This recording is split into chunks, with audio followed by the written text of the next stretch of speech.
and maybe tell me where you're from. I'm delivering this webinar from Seaford, Sussex in the UK. We've got people from Poland, from Lithuania, from Serbia, Russia, Croatia, Bolivia, Spain, Moscow, Brazil. All right, so all over the place. Wonderful. Okay, so hello again. As you know, we had a webinar earlier on, and a few people complained about sound. Remember, after this webinar, you will receive a link, a YouTube link, so you'll be able to listen to my wonderful tones if you couldn't hear me clearly then. All right, so shall we get started? Wonderful. This is the fourth step of the 6 steps to exam success.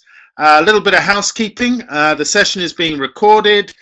You'll get sent an electronic certificate of attendance, and if you want to type in some questions as we go along, I'll try and fit them in. I'll fit in answers if I know any as we go.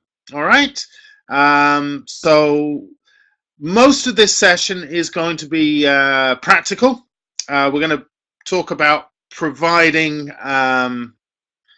We're going to talk about providing prompts for students, and we're going to look at some activities to help refine and offer feedback during exam tasks.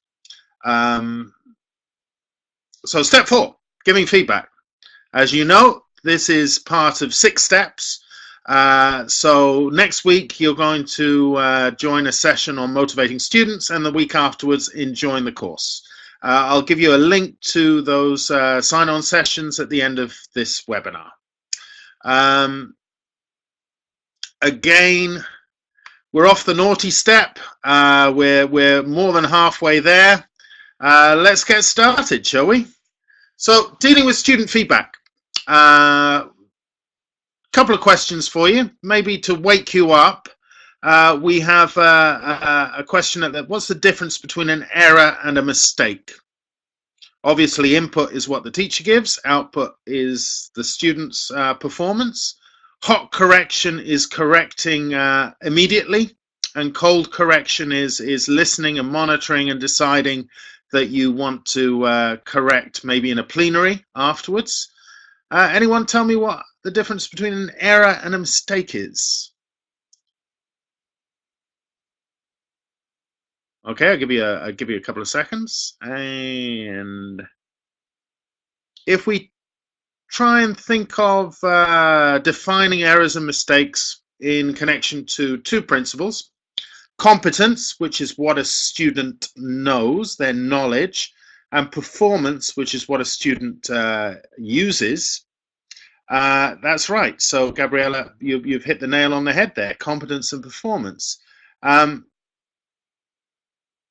Again, there's a wonderful definition by the late Pitt Corder, where he says errors are failures in competence. So if you ask a student who's never been exposed to any future forms what they're doing next weekend, then obviously they can't give you an utterance that's going to be perfect because they just don't know how to do it. Whereas if you talk about something that's perhaps late acquired, like being able to use the 3rd person singular, you know, I like, you like, he, she, it likes, you'll have a lot of students say, my sister like chocolate, and that's a mistake. That's something that, given enough reinforcement, students will be able to self-correct, because somewhere deep down they've got that knowledge. Of course, both of those words, errors and mistakes, have negative connotations. So we tend to talk more about attempts. We want students to take risks. If they're not taking risks, if they're not pushing the boundaries of what they can do, then there's a great quote here at the bottom of this slide from Dakin: without errors, no true learning is taking place. We really need to push the students to take risks. So again, letting the students understand that mistakes are not a bad, nasty, horrible thing. They don't mean a big red cross next to the answer sheet. But they are, I think here we've got a few wonderful quotes about mistakes. My favorite is the James Joyce one. Mistakes are the portals of discovery. And again, Cicero, we must not say every mistake is a foolish one. We want to encourage the students to, as I said, take risks. And when they're taking risks, they're going to not give us 100% correct English. But when we look at the type of utterances that students produce, both in written and spoken forms, we can say that their errors and mistakes are very much easy to categorize within a limited number of categories. So again, some of the common ones that students make all the time: omission, addition, double marking, misinformation, misordering. Misinformation is ambiguous because you're using the wrong verb structures with the wrong time clauses. So the ambiguity makes it a global error, if you like. And because these are so refined, I think a good teacher should be able to have gestures that would indicate what type of mistakes the students are making, so they can reflect on it and they can perhaps self-correct. Again, there are several things a teacher can do during this corrective feedback stage, and I'd say a lot of this corrective feedback is hot correction. So the student gives you some output and you're dealing with it straight away, maybe face to face when you're mixing and mingling. Obviously, if you look at those 6, you can just correct the student's mistakes, or you can throw what the student said back to them, but highlighting some areas where you're not particularly happy with, or you can ask the students questions. I mean, let's go through them one at a time. Obviously, explicit correction. You correct it, you provide the correct form. Recasting, you don't say it's wrong, but you repeat what the students said and correct it. So a student will say, "My sister liked chocolate," and you'll say, "Oh, your sister likes chocolate, does she?" So you're not there saying that the student was wrong. You're saying you understand what the student says, but you're providing a correct model. That's recasting. And of course, clarification is asking questions, making sure that the student is aware of the mistakes. The meta-linguistic clues, very much not giving the correct answer, but perhaps highlighting some of the areas. If there's, again, some of the people are saying there's a few problems with sound. Don't worry, if you're patient, you will be sent a link, a YouTube link to this this webinar, and you'll be able to hear it perfectly. But you might not at the moment. I apologize. Can you all hear me? Can you type yes if you can hear me? Yeah. Okay. So generally, if you can't hear me, it might be a problem with your device. I apologize for that. Elicitation, you can ask questions and elicit things. Can you say that again? Are you sure you're talking about yesterday? And of course, repetition is just using intonation to highlight the mistake. So there are various ways of hot correcting. But as I mentioned, most of this webinar is going to be about providing prompts. Most exam courses last at least 1 academic year, sometimes even 2, and students at the beginning of the course might not be of the level to take the exam. So let's say if they're preparing them for the B2, the first B2 Cambridge Main Suite examination at the start of the academic course, if you gave them a real exam task, they might struggle because they're not a B2 level. I think it's really important to make tasks easier at the beginning, provide support, and then gradually as they get nearer and nearer to the exam date, remove that support gradually and slowly so that the students feel confident that they can take the exam. Let's have a look at the skills. Let's look at reading. So let's imagine we're dealing with a matching exercise and we're dealing with a gap text. this is a typical matching exercise. We have 5 students who have all got a box with memories in, and we have 8 boxes. So you obviously have to read what the students say and then match one student to each box. Now have a look at this text. Besides the 5 students, you've also got to read the 8 boxes. That's a lot of input. And if you've only got 45 minutes to do a lesson, what you might find is the weakest students at the end of the lesson, if you do it in class, as it's designed to do, the only thing they've got out of it are the answers. They haven't improved their reading techniques. So I think it's important to perhaps reduce the amount of input. And I would say, you can improve, or you can spend more time reinforcing the skills that are needed to pass a test like this, or a test type like this, by giving them less. So have a look at this. I've just taken one bit of text, A. If you can just spend a couple of seconds reading A. And then this is an activity that I call quote me. So let's imagine that people have read this text and they've got a comment to make about what they've read. And you can see we've got 6 different readers, and they're each making a different comment. Let's have a look at reader number 1. Reader number 1 would say, they look very happy. Now, what is reader number 1 referring to in the text? Can anyone type in?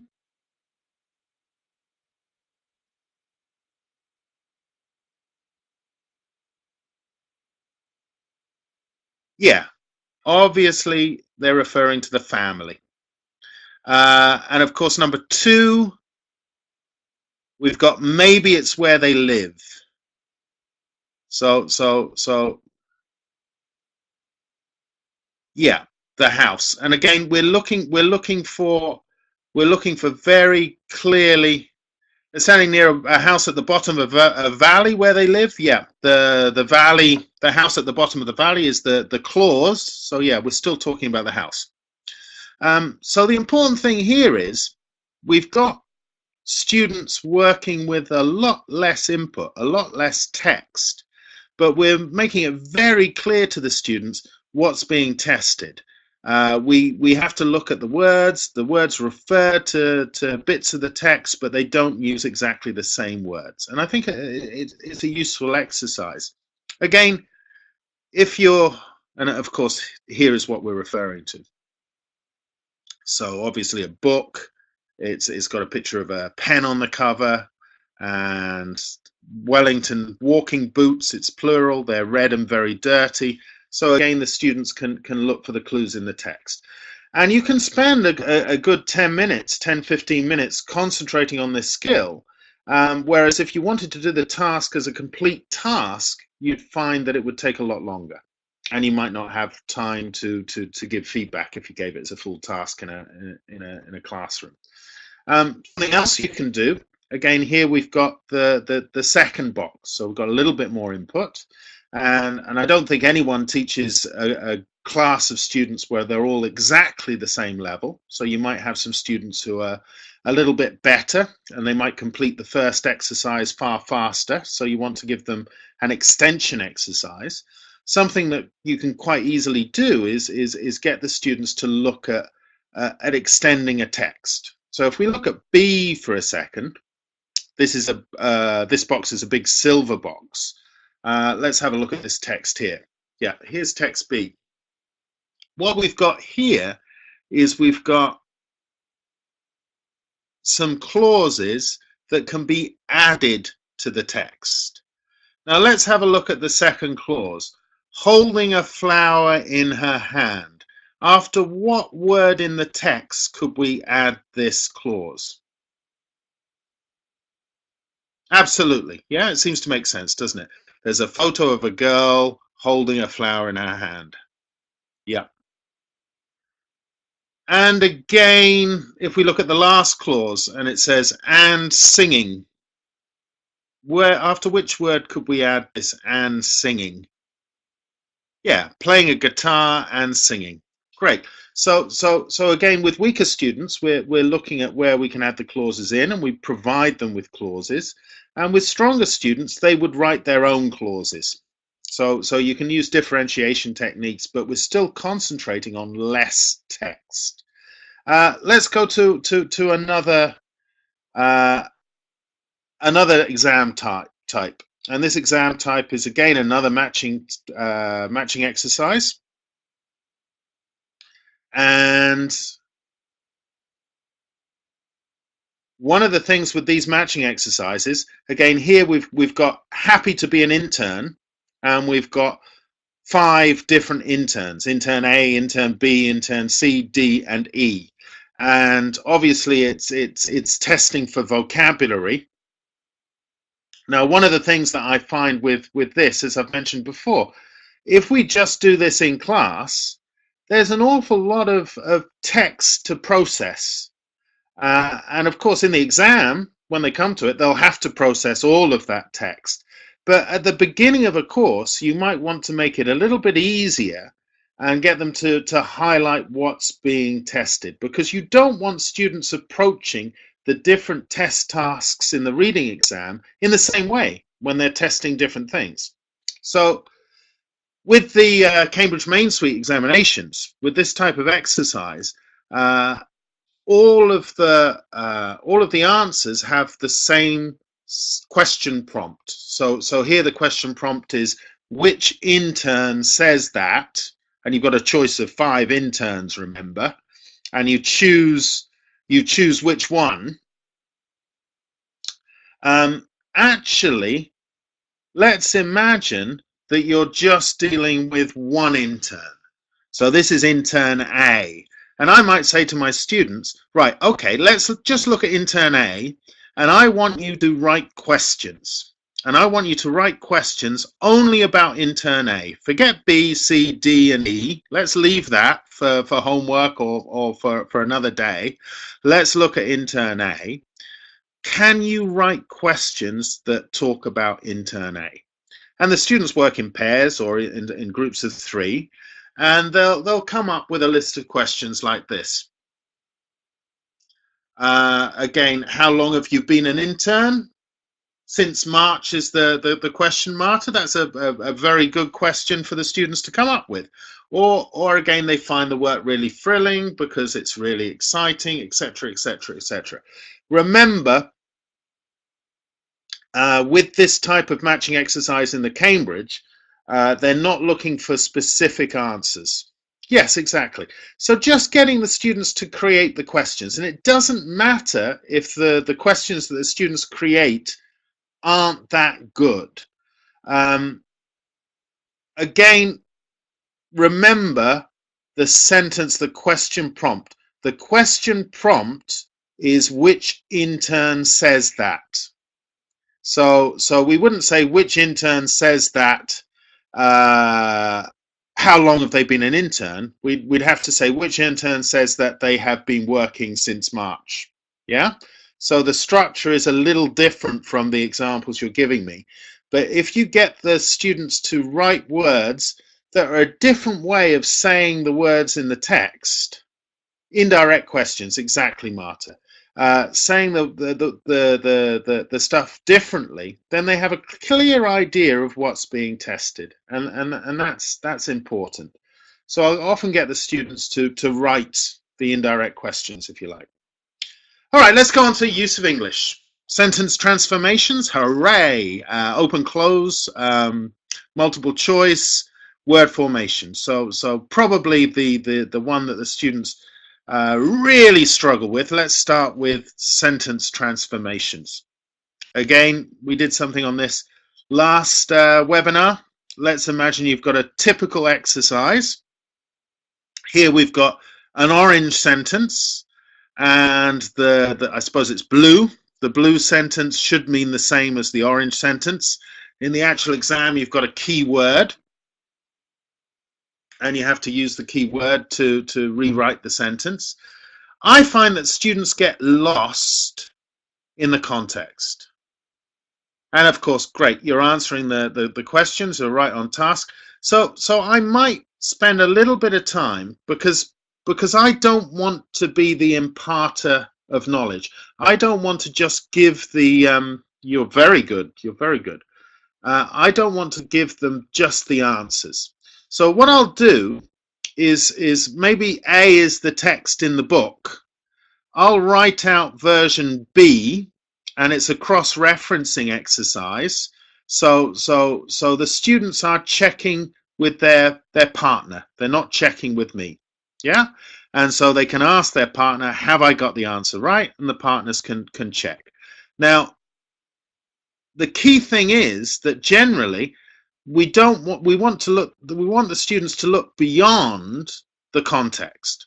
So after they've cross-referenced, I'll take away the book. I'll get them to close the books, turn over the piece of paper, and then I'll give them the pairs of sentences, and both of the pairs of sentences have gaps, and they have to complete the gaps. So this time they're looking at the reciprocal pairs. So they're looking at direct and indirect questions. So they're looking at words like lend and borrow, you know, or sufficient enough, those sorts of things. And that really highlights the type of things that are being tested. And I think that's really useful.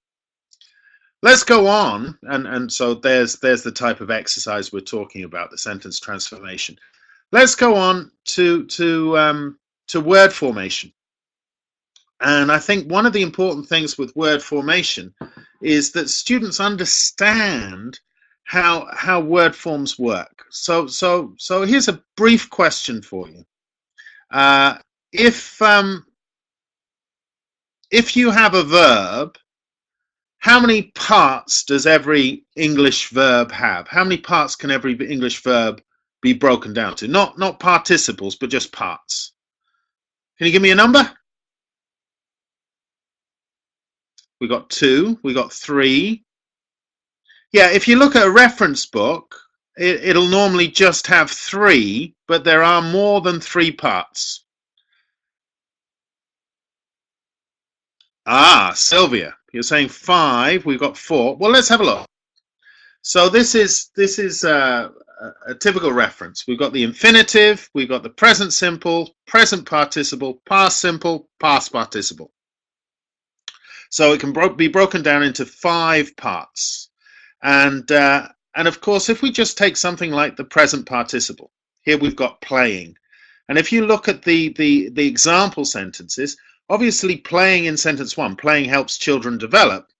We're using playing as a gerund, as a noun. And of course, in sentence 2, it's part of the verb structure, commonly known as the present perfect, continuous, or progressive. So getting the students to look at how the words are used can be useful.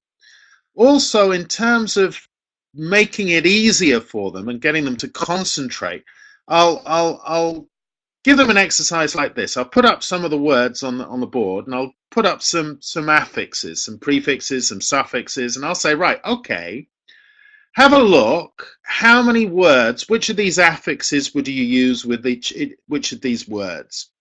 And can anyone create a new word from one of the using some of these affixations? What have we got? Employment, for example. Yes, that seems to be an important. Recruitment. Yes. Unemployable. There we go. Yeah. So getting them to play around with the words first and then giving them the task is a way of providing support for them. And I think it's a useful way of doing these sort of word races. Just look at the word formation first, and then play around with the different derivatives, and then have a look at the text.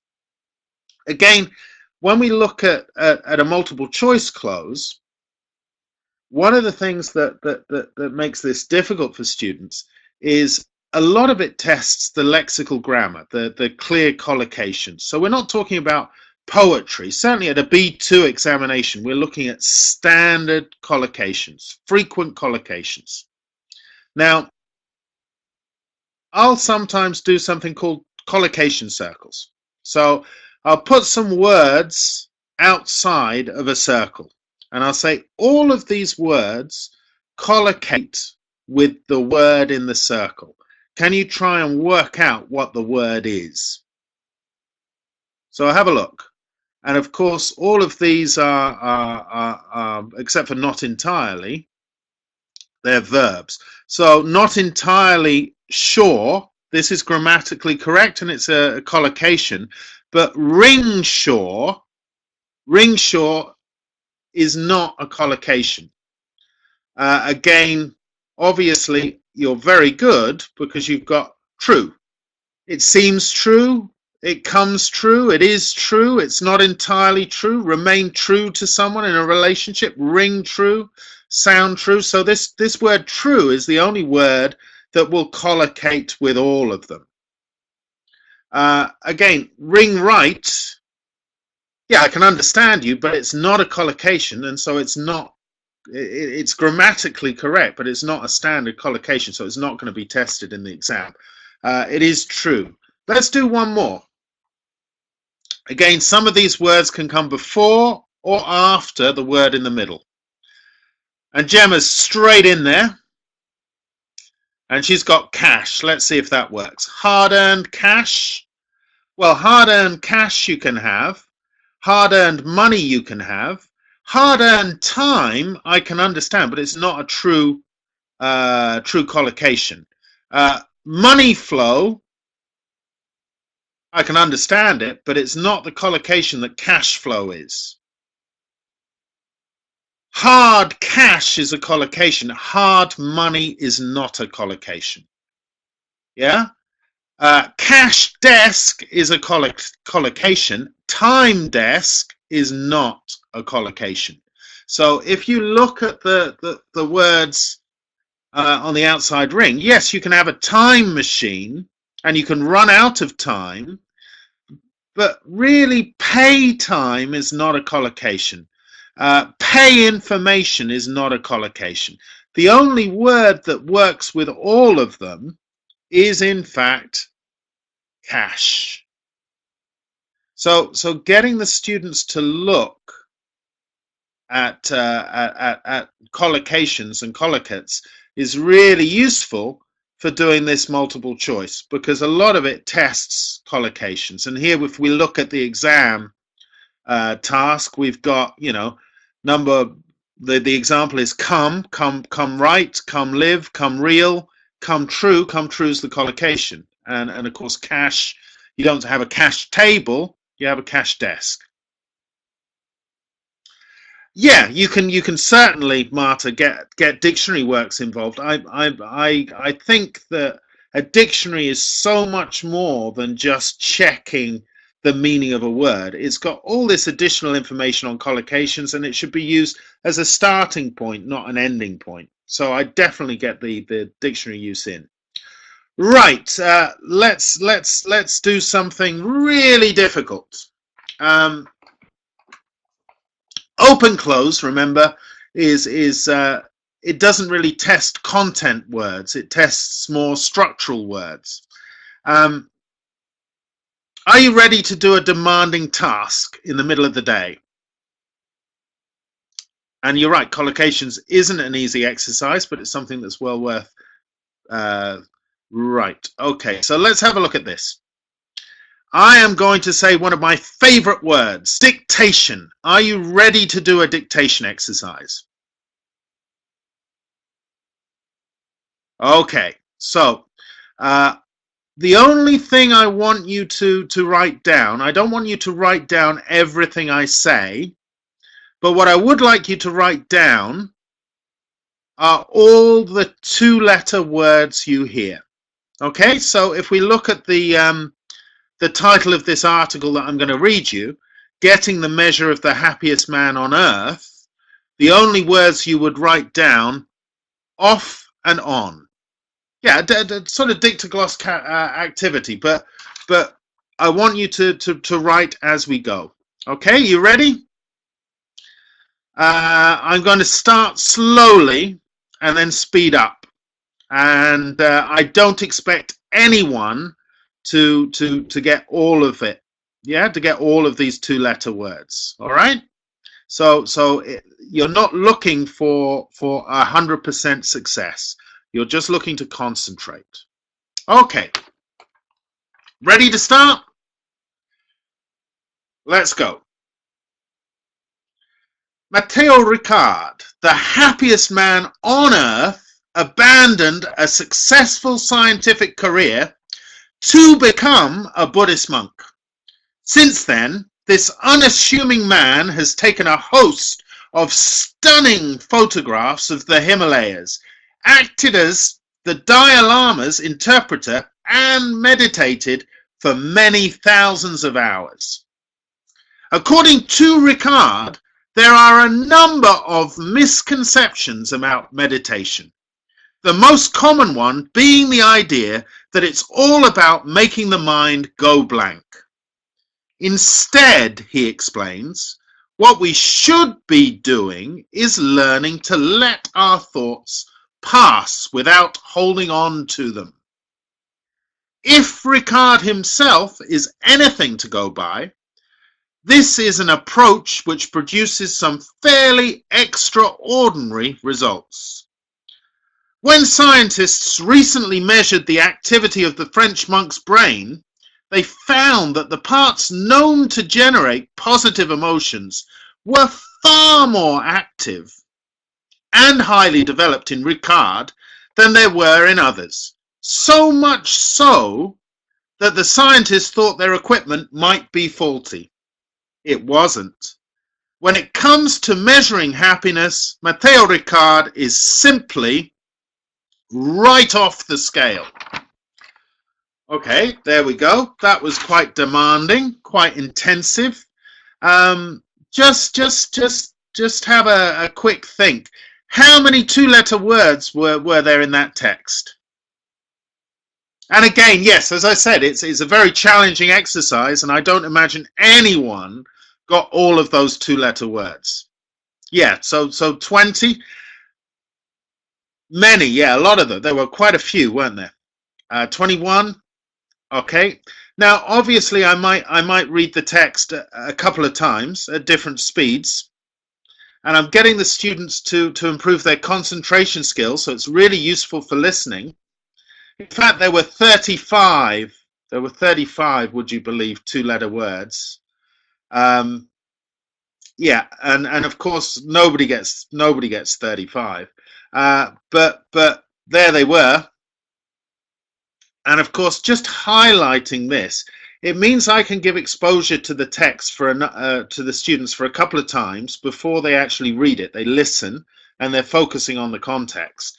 And then when it comes to attempting this open close for the first time, well, obviously they've been exposed to me reading the text a number of times, and obviously the gaps aren't all two-letter words. The first one is, but because they've heard it a number of times, they've been given some support, and so it's easier enough for them to sort of look and think about the activity. I think it's a good pre-task. And it's also very useful for improving listening, which is what we're going on to now. You don't have to do two-letter words. Sometimes I do bingo -1. So in this case, I'll give the students a bingo card. Yeah, and again, it's right. It's really useful for reinforcing collocation for the multiple choice exercise. So bingo +1 or bingo -1. The students have to listen for the word on their bingo card, and then they have to write down the word before that they've heard before. So this is why it's called bingo -1. Yeah. And again, generally I get the students, Erica's saying, can we print this type of exercise? Well, I get the students to generate these rather than waste a lot of time photocopying. I'll just write some words on the board and they'll copy them into their notebooks, and then they've got a bingo card, if you like. So something else I'll do, again, here we've got a productive activity in the listening. We've got a gap fill exercise. If you look at the first gap, Luke says his film studies course is just as, and then we've got the gap, as traditional courses. And if you notice on the right, we have some black words and some red words. can you find a black word and a red word that would fit into gap 9? One black, one red. Exactly. So we've got as. We're going to put in adjectives. So we're going to put in the two adjectives that are there.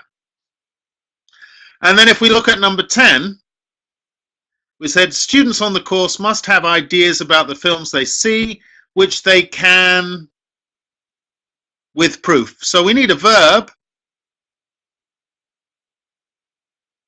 Any ideas which verbs we're going to use there for number 10? Can explain and show. Show and explain. Exactly. So obviously when they actually do the listening task, they'll find that none of the answers are either red or black, but there's a third option. But just getting them to focus on the type of information that's missing is a useful scaffolding exercise. All right, let's move on. As I've said, I think dictation is a useful tool, and it's something that we can easily introduce to a class without queuing up a CD-ROM or an audio track. So I tend to do quite a lot of dictation activities with my students. I'm sure you know most of these. A grammar dictation is with lower level students, where perhaps you say something in the present simple. So every day I go to school, and the student's first word is yesterday, and they write yesterday I went to school. So they'll transform some grammar structures. Running dictation, I think everybody knows, where you have bits of paragraphs scattered around the classroom. One student runs up, remembers, and runs to the person who's writing and writes it out. I don't know chunk dictation. So Marta, that's something you can explain to us on the chat box. Shouting dictation, well, if you have teenagers, they tend to mumble a lot. So I like to create distance between the person who's reading and the person who's writing. And generally, if we have two lines, the students are reading different paragraphs, and the students at the other end of the classroom have to filter out the noise and read what their partner's saying, not what the other partners are saying. That could be useful. Dictation machine, I suppose it's really important that sometimes you give control of the audio text to the students. So I'll say to the students, right, we're going to do this listening exercise. I'm going to give you a time limit. Maybe the time limit is 10 minutes. You can play the listening text as many times as you want within the 10 minutes, but at the end of the 10 minutes, we're going to correct it. And just reflecting on which parts of the text the students repeat more often gives you an insight to which bits they're struggling with, which is useful. The one activity we're going to do now is, so a jumbled text, if you like, chunks of a sentence. Personal dictation, okay? Does everyone understand the value of dollars, pounds, or euros better? So I'm going to ask you whether you want me to work in dollars or in pounds or in euros. I think dollars are cheaper. Euros, okay. Dollars, we got $2. Euros, dollars, euros, pounds. Sorry, pounds aren't going to win. All right, we're going to talk in dollars. So I'm going to give you a number dictation. Basically, all you're going to write down are 5 numbers. Now, some of the numbers will be connected to money, but most of the numbers are just numbers. The only thing you have to write down is the thing you can't write down. So if I say I have brothers and sisters, obviously this is a bit difficult to spell. So you wouldn't write down I have, you just write down 2 or 3 or 0. Yeah? Are we ready? 5 sentences, you're going to write down 5 numbers. And we're going to work in dollars for sentence number 1. You ready? I would never pay more than dollars for a haircut. Write down the number. Never pay more than dollars for a haircut. Okay. Number 2. If you came home with me today, if you came back with me today to my home, you'd find I have at home approximately pairs of shoes.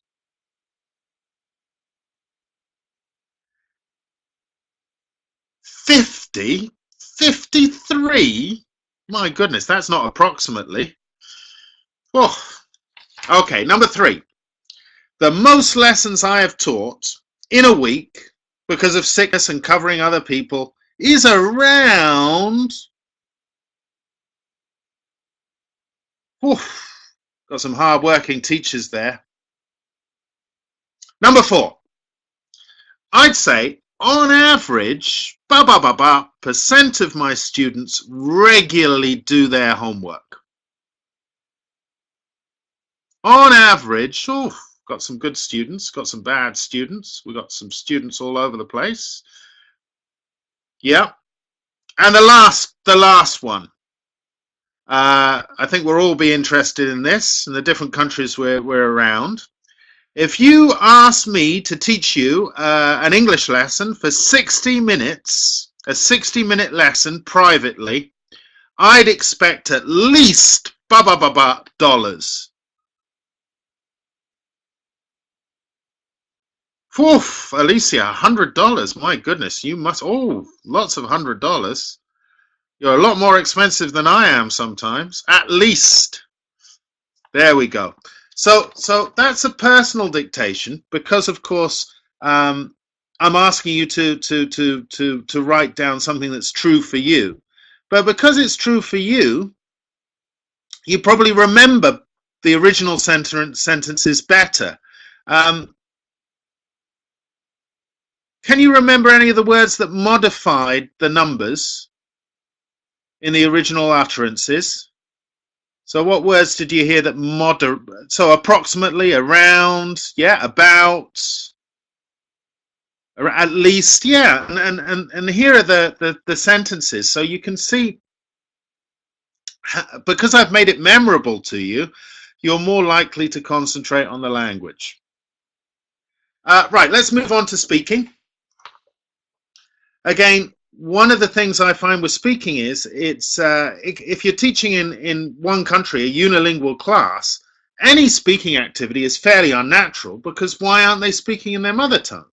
So I need to give them some prompts to help them. So I might give them a skeleton text. I might say, right, okay, I want you to work with your partner and I want you to come up with an anecdote, a story. And I'd like you to use these 10 verbs in this order in your story. Julia, I know I'm speaking fast. I've got lots of information to give you. You will be receiving a link to this webinar and you can slow it down and pause it and write down your what you need to. I just want to give you as many ideas as possible. So I hope that's okay. My pace and speed. Right. Yeah, so the students will create an anecdote, and of course the anecdote is always going to be fairly similar because we've got the same verbs. So yesterday I went shopping, I saw an expensive mobile phone, I bought it, someone hit me, stole my mobile phone, I chased after him, couldn't catch him, he dropped it, it broke, so I went to the shop and bought another expensive mobile phone, and my wife cried. Something like that. Yeah, similar stories. And then, of course, when they've started to tell each other these stories, then you add on things like, okay, say it again, but this time concentrate on adding some adverbs. Say it again, but this time concentrate on adding some conjunctions. Say it again, but let's have some sequences in there. The creativity. So again, you wish your students were creative with their stories. Well, you start off by getting really boring stories, and then you say, but what about the dog? You've forgotten the dog. You need to include the dog in your story. And then, yes, the wife is always the one who does the crying. Isn't that a sad indication of our times? Yeah. Okay. Something else I'll do. Part 1 of the B2 first exam is about giving giving examples, giving personal information. And the examiners really want a longer turn. They want a longer utterance. They don't want just yes or no. So I might do some alphabet discussions. Now, what do I mean when I say alphabet discussions? Well, let's have a look at this question. How do you get to school every day? Here I've got some words beginning with A and ending in Y. I don't use Z for obvious reasons. And I'll get the students to take turns answering the question using a different starting word. So how do you get to school every day? Actually, I take the bus. Basically, I take the bus. Considering there's a bus stop right in front of my house, I take the bus. Well, it depends on the weather. Every day I take the bus. So again, you're getting the students to there's a reason to speak. And a reason to speak is really important in a class where they all speak the same language. So it really gets them to concentrate on. Yeah, you can either normally how I do it is I get one of the students to choose any word. Let's say they start with, well, let's see. I often take the bus, and the next student has to show they're listening and choose the next word in the sequence, just to give them a reason. But you can do it any way you want. Okay, writing. Okay, so we got open-ended tasks and we got input-based tasks. Here's a writing task from the exam. My problems are, we talked about errors and mistakes. Students tend to write within themselves. They don't take risks. They think every time they make a mistake, it's better not to make mistakes. It's better to write simple English. But we know that if they write more complex English, it's better. They'll score higher marks in terms of language range. So I do a lot of activities that are designed to get the students to not write simple sentences. Something I'll do is sort of take one, put two. And this is really useful for the use of English exam as well. I'll take any text and I'll take a sentence from the text. And I'll get the students to copy the sentence word for word, one word on a piece of paper. Maybe it's better if I just show you. So here I've dictated a sentence, or I've written the sentence on the board, and they've written one word on each scrap of paper. Then they work in pairs or small groups, and what they have to do is reformulate this so that their sentence doesn't mean the same. The meaning can change, but they end up with a sentence that's double the length. So what do I mean? I mean that here we have a sentence, and the student has turned over the word the article, and they've decided to replace with this great.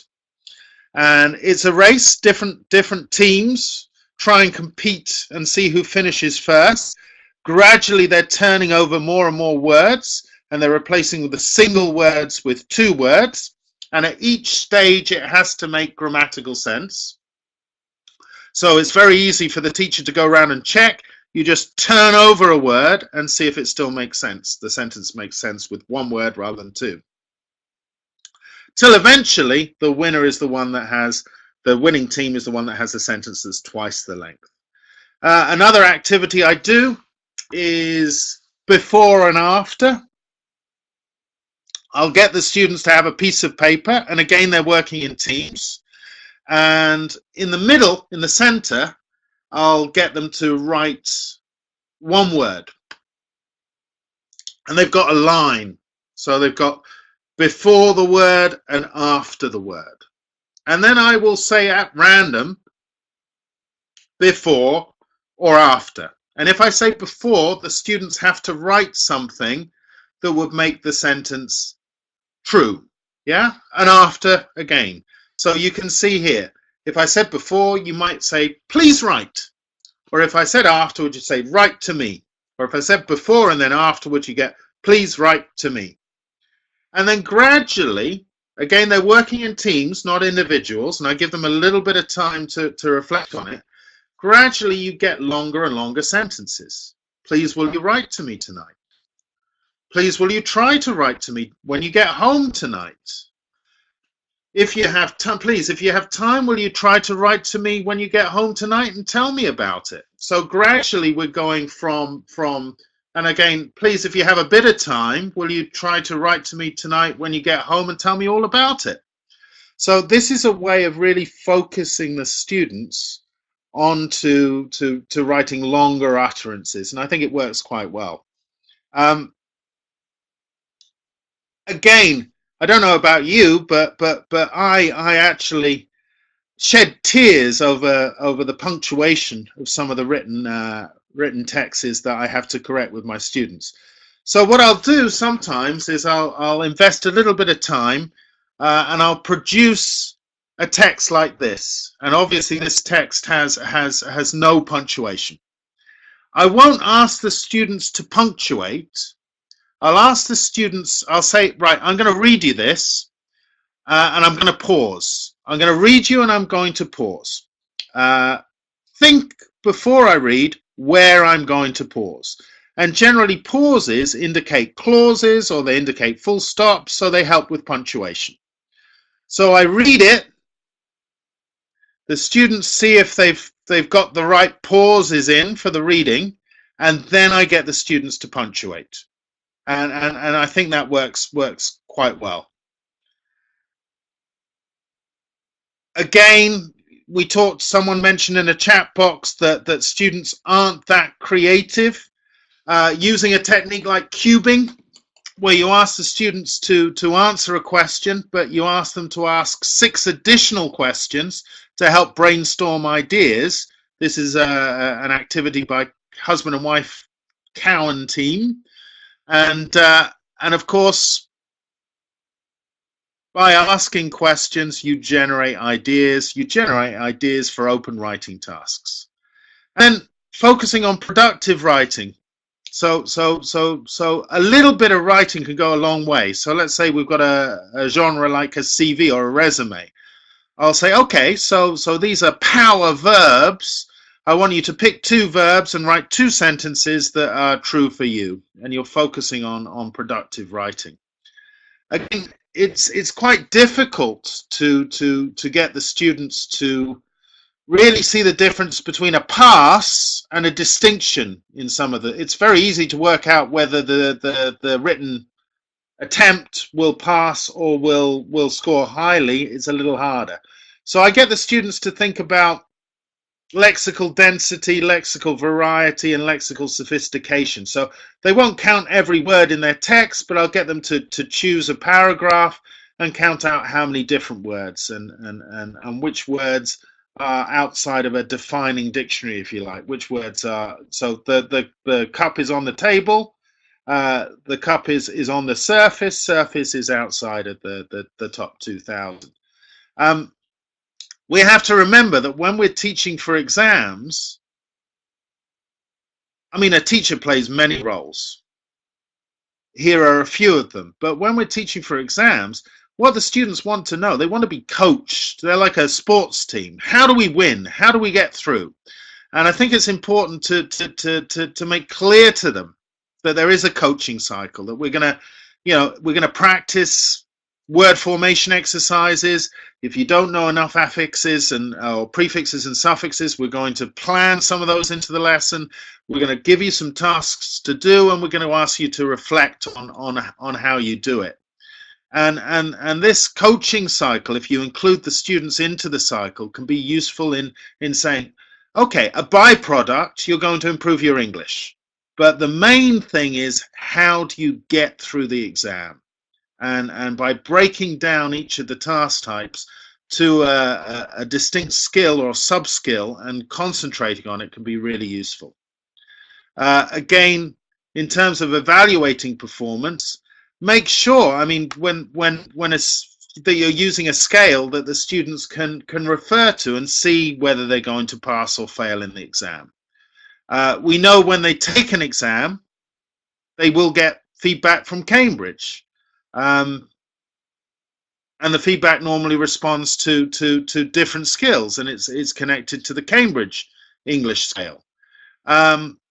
You might refer feedback to the task-specific mark scheme, or the way in which things are marked in the Cambridge exam. Or you may want to give feedback in different ways. So in terms of writing feedback, don't always just correct the mistakes, but give them feedback from different viewpoints. Teacher feedback, peer feedback, holistic feedback, highlighting good language, highlighting areas where perhaps they could use more advanced structures. That sort of thing can be really useful. Now we're coming to the end of the webinar.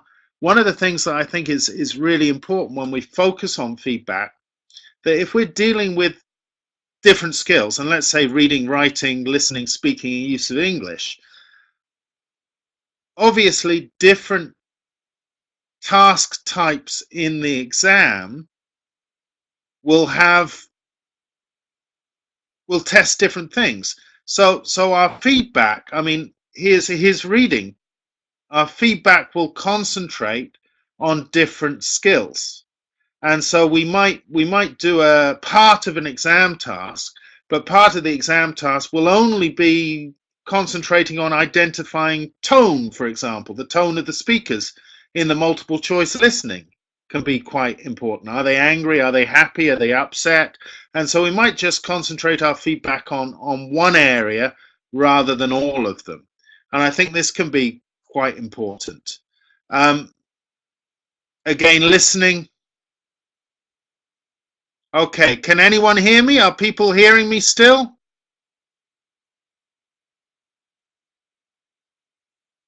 Good. Okay. Yeah, I think Simon, I think peer feedback is really important. It's quite interesting that there's quite a lot of research that if you show, let's take writing as a skill, if you show students a perfect answer, let's say in the writing reference bank in a course book, they can sometimes be put off by the perfect answer because they're a long way to producing a perfect answer themselves, and they, oh, I must be terrible. But if you show them a piece of writing from a student who's a little bit higher than them or a little bit lower than them, they might not be able to see their own mistakes, but they can damn well see the mistakes that their classmates are making. So I think peer correction and peer assessment is really important, and maybe we'll do a session on that. But I think, as I said, it's important that we're concentrating on different sub-skills when we're giving feedback and we're giving further practice. Again, when we talk about, and you can when you have the link to this, you can pause and reflect on these areas. When we talk about further practice, obviously, in terms of skills like writing, well, we know that the process writing is recursive, so they can constantly write the same piece of writing. Sometimes it's better to write the same task 5 times and get better each time than write 5 different writing tasks. But with something like, let's say, the open-close activity, the students do an open-close activity in the book, you give them strategies and feedback, and then you say, right, have another go. Well, they say, we've already done the exercise in the book. So it can be a little difficult to think of further practice for specific exam types. The thing to remember is that generally, if you're doing something in a book, the teacher's book doesn't always just have the answers. It often has additional activities that will concentrate on giving the students extra practice at a specific skill. Or here's the student's book, there's a multiple matching. Most workbooks or online platforms will have the same task type. So you can just use the workbook as further practice. Again, that's it from me. Remember that next week there's another session, step 5. So you can sign on to that on www.english.com/exam preparation. I hope you enjoyed it. Sorry for speaking too fast. You can follow the link when you get it and slow it down. Thanks very much. Goodbye.